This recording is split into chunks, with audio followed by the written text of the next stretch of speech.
Hi, welcome back to Joe Blogs. In this episode, I want to ask the question, when will the war in Ukraine finally end? Over the last 6 months, we've talked about a variety of different economic issues. We've been looking at what's been going on in Ukraine and what the knock-on impact of all of the issues are for the global economy. But the problem that we've all got is that whilst the war keeps going on, whilst we still have this uncertainty and all of the disruption to the international markets, we don't really know when we're going to be able to bottom out all of the implications and be able to start rebuilding. So as it sits right now, we're sitting on the verge of a global recession. It's very likely that by the end of 2022, we will see a lot of the Western world tipping over into recession. And the generally accepted definition of a recession is when we have 2 consecutive quarters of falling GDP. So we could hit that in September, or it might take until December. And it might be that we don't actually see those figures for another 6 or 8 weeks. So it might be the beginning of 2023 before we start seeing official declarations of recession. But either way, it's coming. It's likely to happen at some point in the next 6 months or so. And the big question then is, when will that recession end? Because recessions only run for a certain period of time. You have a downturn, and then eventually the economy will start picking up again and will recover and go back into a growth phase. But whilst the war in Ukraine keeps going on, it's going to add more pressure and potentially elongate that recession. So if it was to carry on to the end of 2022, that would probably push the recession some point through deep into 23. But if the war goes on right the way through 2023, then that could just leave us in a really uncertain position and keep that recession running. So it is a really big question. And the gains that have been made by Ukraine recently have really turned the events of the war on its head. At the start of September, we hadn't really heard any reports of significant movements. But over the last week or so, we've seen Ukraine gain around 6,000 square kilometres. So this is a huge step forward from the Ukrainian point of view.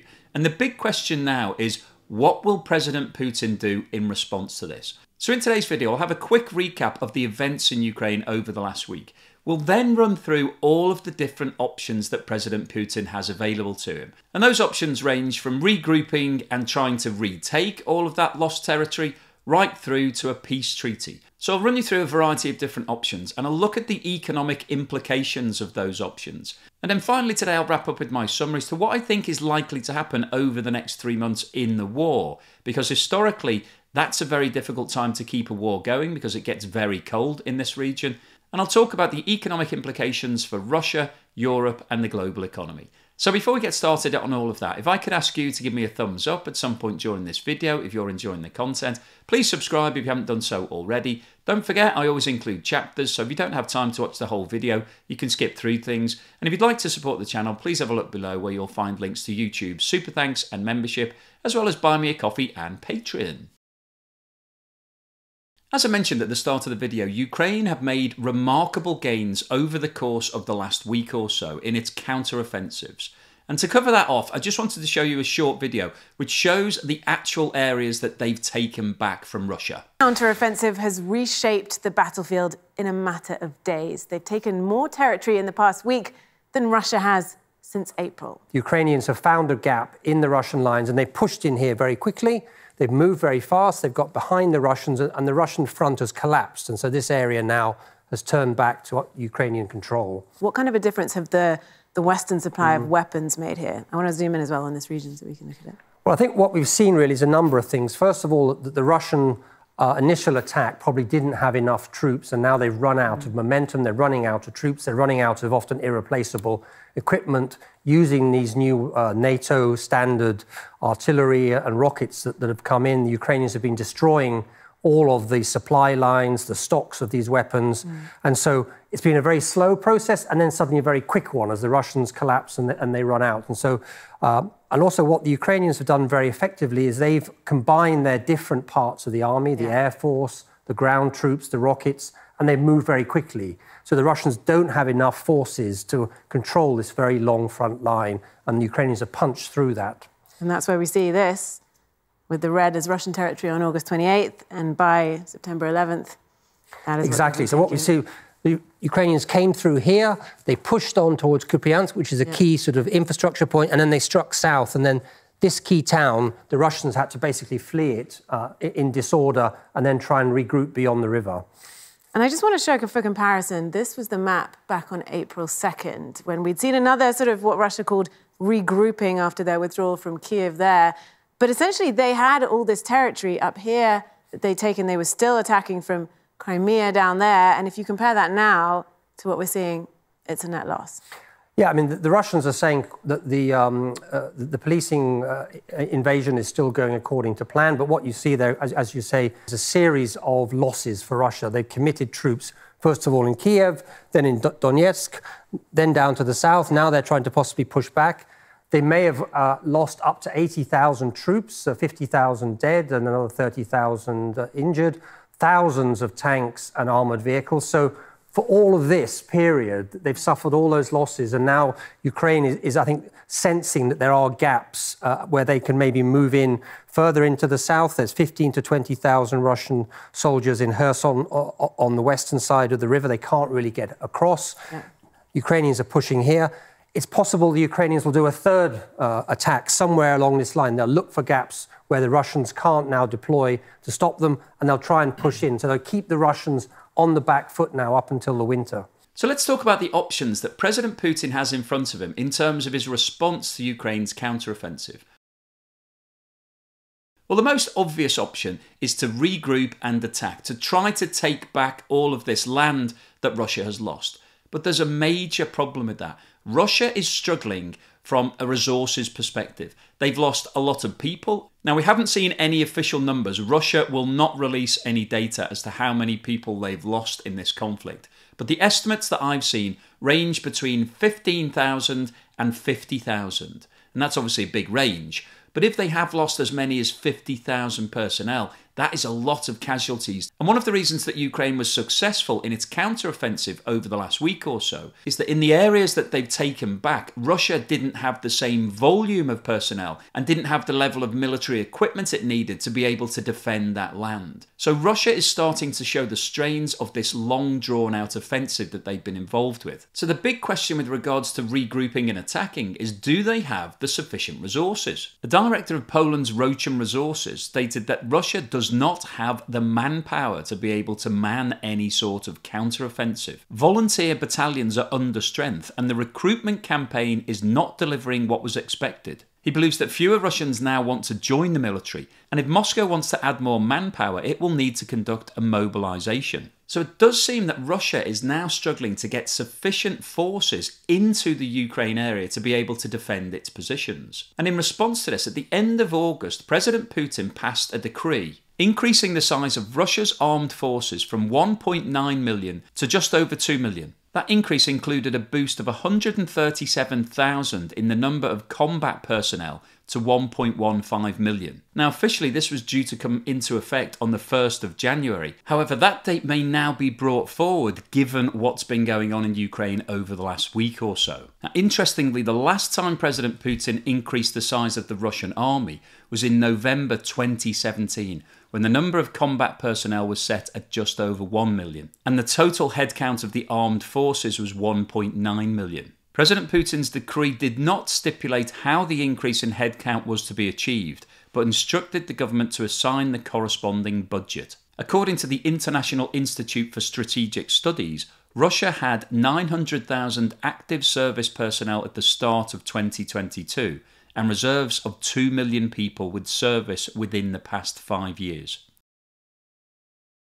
So it would seem that Russia is struggling in terms of active personnel who are ready to go out and fight on the front line. So the next option that's available to President Putin is to mobilise the 2 million personnel that they've got in reserve. So these are individuals who've served some form of military service within the last 5 years. So they're trained, but they're not in active service right now. Now, in these situations, it takes time to mobilise these people. These people will have jobs, they will be working. They will get a letter from Russia stating that they have to give up their work and go to the special military operation that's going on in Ukraine right now. Ordinarily, all these people would then go through a process of retraining. So they have to turn up and then refresh themselves in terms of all of their skills. Now, the question in this situation is whether or not Russia will decide to accelerate that retraining exercise, or even bypass it entirely and send people out into Ukraine without any form of updated training. The other issues around mobilisation are that this would be an acknowledgement by Russia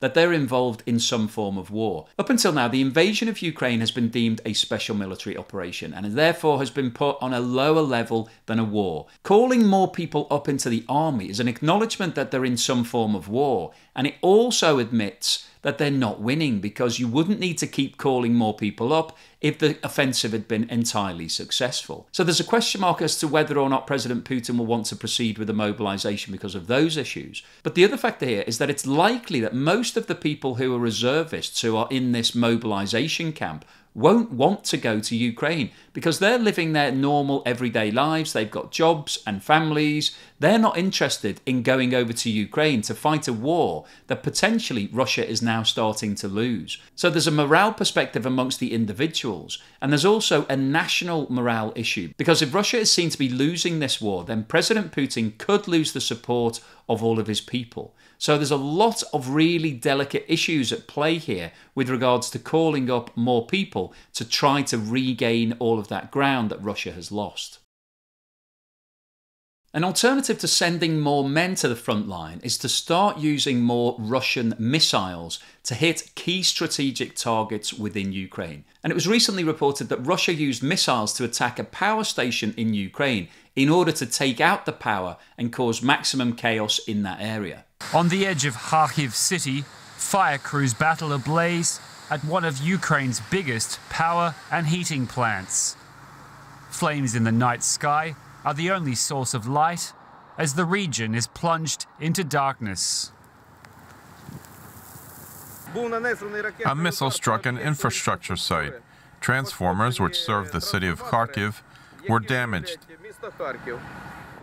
Ukraine says Russian missiles struck across its east and south, destroying homes, with multiple fatalities reported. Russia's military denied striking civilian targets, saying it had launched an offensive against military objects.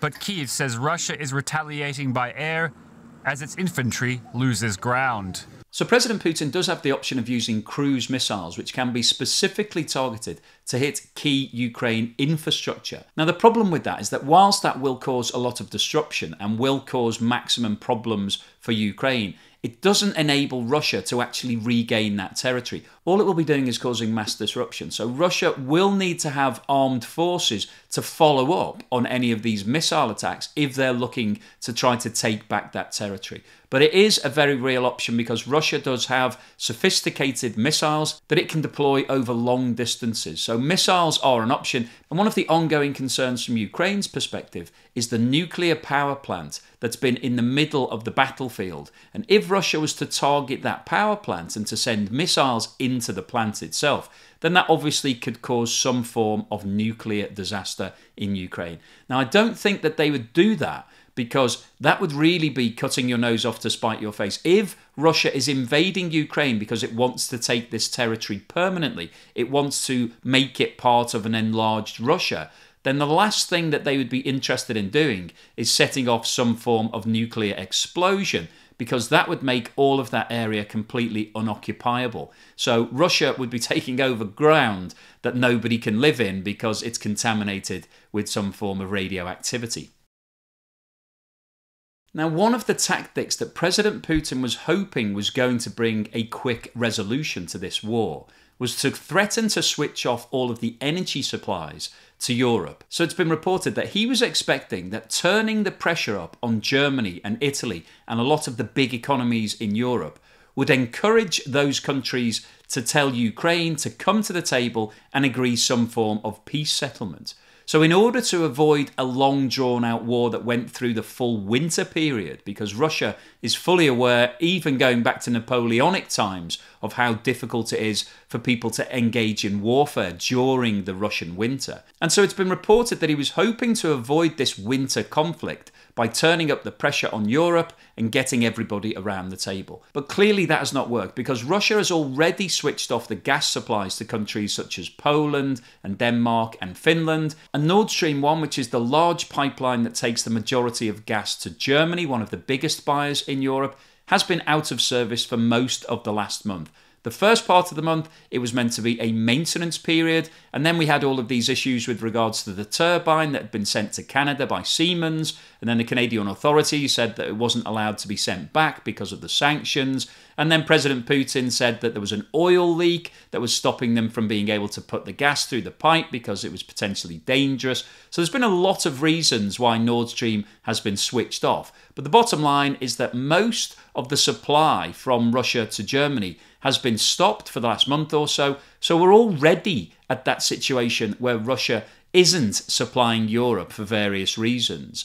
And Europe isn't caving in. We're not seeing Germany and Italy or anybody else asking Ukraine to hand over the land that Russia is occupying. Far from it. We're actually seeing a lot more financial support going into Ukraine, a lot more military support, so they're being given weapons and lots of military expertise. And some of that has now resulted in these successful counteroffensives.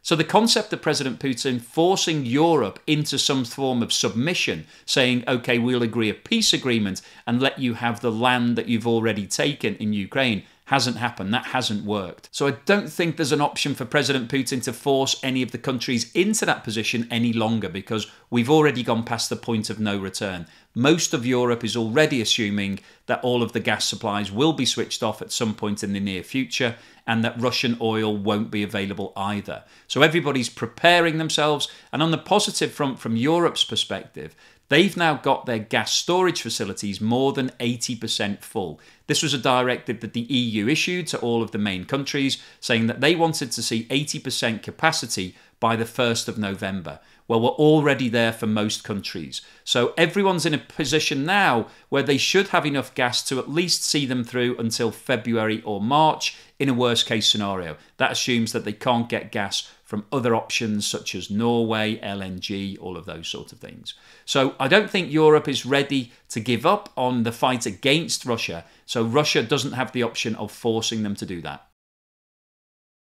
Another potential option available to President Putin is to try to call some form of peace deal, to actually ask Ukraine to come to the table and agree to sign up to some form of agreement, probably giving some land over to Russia. So what's the likelihood of that happening? Well, in my opinion, it's very unlikely. And on this matter, it's interesting that President Putin was reportedly offered a deal before the invasion started, whereby Ukraine would agree not to join NATO. So one of the big issues which caused the start of this invasion was that Ukraine had been courting NATO. They'd been talking to NATO about potentially joining. And Russia was furious about this because they don't want NATO on their border. Ukraine has a significant land border with Russia, and if Ukraine was to formally join NATO, that would mean that NATO bases could be set up in Ukraine all along the Russian border. So President Putin did not want that. He started amassing troops along the Ukrainian border at the end of 2021. And as the discussions between Ukraine and NATO started to pick up pace, he decided that he wanted to make the invasion. Because if he had invaded Ukraine after Ukraine joined NATO, then that would have brought the whole of NATO against Russia. And that's the last thing that President Putin wanted. So it's reported that this deal was put on the table, that there was some form of compromise that could have avoided the war. And it's then been reported that President Putin did not want that deal and he pushed on with the invasion instead. So I think that really shows us that there's very little chance that President Putin will offer some form of peace agreement, because he could have avoided the whole war entirely. He could have had what he wanted, that Ukraine wouldn't join NATO, but it seems that that wasn't good enough. That wasn't actually the end game here. So coming to some form of peace agreement now seems unlikely. And the other issues at play here are reputation and pride. President Putin is a proud man and he has a strong reputation of following through on what he says he's going to do. And the invasion of Ukraine was made for a variety of reasons, and we haven't got resolution on many of those factors. So I really don't think it's likely that President Putin will want to abandon all of his policies and his pride and walk away from this war.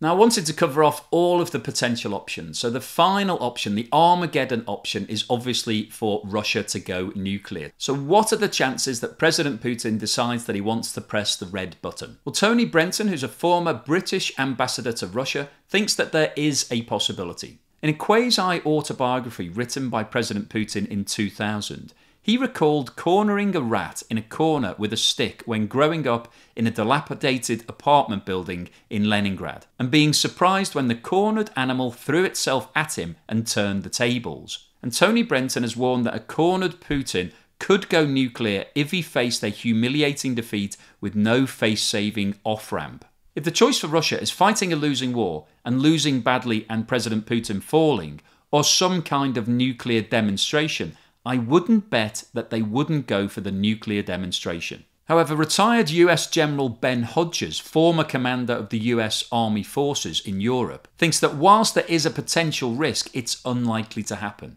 There is no real battlefield advantage to be gained. It would be impossible for the US to stay out and not respond, and I don't think Putin or his closest advisors are suicidal. So I wanted to give you a balanced perspective, and I'll let you make your own decision as to whether or not you think there's any possibility of Russia deploying some form of nuclear weapons. So what's the summary and conclusion today? Well, I wanted to post this video because what's happening on the ground in Ukraine right now is really starting to get interesting. Over the last week or so, we've seen the most positive developments from the Ukrainian perspective since the start of the war. There seems to be a turning of the tide, a change in momentum. Ukraine are now getting the upper hand in certain areas, and they're using a lot of military equipment that's being provided to them by NATO. So they've got some really sophisticated equipment on the ground. And one of the interesting things about the warfare is that Russia haven't been able to dominate in the air. You would have expected that a lot of Russian jets would have come over Ukraine, but the anti-aircraft missiles that Ukraine are using, which are being provided by NATO, are very sophisticated. And there were a number of strikes early in the conflict, which has really caused Russia to pull back from a jet perspective. So given the recent developments, the big question now is what are Russia going to do? And that's why I wanted to run through all of the different options.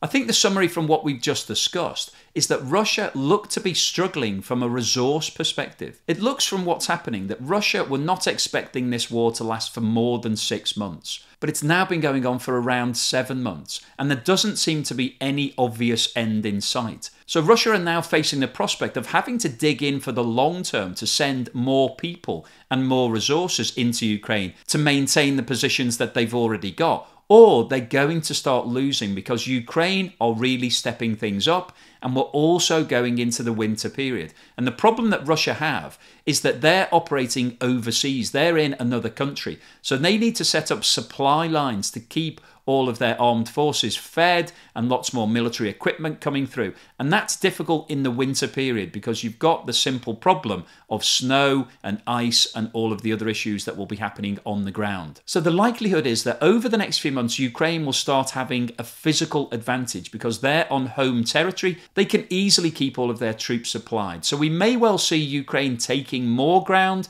and Russia losing more face. And the big question then will be, what will President Putin do if we get to November, December, and Russia is losing thousands of kilometers every single week? What will his response be? So that's why I wanted to run through all of the different options. I think fundamentally here, Russia are potentially fighting a losing battle. In the long term, it looks unlikely that they will be able to win this war. They may defend some of the territories that they've got in a stronger fashion than they've done recently. But ultimately, we've got a lot of financial and military support going into Ukraine. And Ukraine are not offering any form of peace agreement. They're not offering to hand over land to Russia. They are fighting tooth and nail to keep what's theirs. So as it stands right now, it's hard to call what's happening, but I don't think we're going to see a peace treaty signed. So it's likely that this war will run on at least until the end of 2022, but quite probably it will carry on into 2023 as well. As I mentioned in a recent video, when Russia invaded Chechnya back in 2000, that war actually went on for 9 years. Now I know it's different circumstances because Chechnya is much smaller and the Russian casualties weren't as great as they are right now. But it shows us that President Putin doesn't give up. Once he starts a war, a conflict, he wants to see it through to its natural conclusion. So it's very possible that this war could carry on until at least the start of 2023, but it could go on for much, much longer. And the impact of all of this on the European and global economy is bad news because it will keep high levels of uncertainty in the markets. We'll have ongoing issues with regards to the supply of gas and oil and food and other commodity items, so that's going to keep prices high. We've already got high inflation all around the world, so that's going to keep inflation rates up. That's going to put more pressure on the European and global economy. Now, as I said at the start of the video, it's likely that we'll hit a recession at some point early in 2023. And that recession could get worse the longer this war goes on. So we don't really know where the bottom is on the market right now. If this war continues, if Russia decides that it wants to dig in and just keep going for as long as physically possible, then that could cause us to have a very long and deep recession. I posted a video recently talking about an internal paper that's been leaked from Russia, which is admitting that Russia is likely to hit a really big depression. It's going to see a big fall in its economy over the next 12 months. But we could also see a big fall in the European and global economy at the same time. So I'll keep you posted on any further news and developments as and when I see them. If you've liked what I've said today, if you thought it was interesting and thought-provoking, then please give me a thumbs up and don't forget to subscribe if you haven't done so already.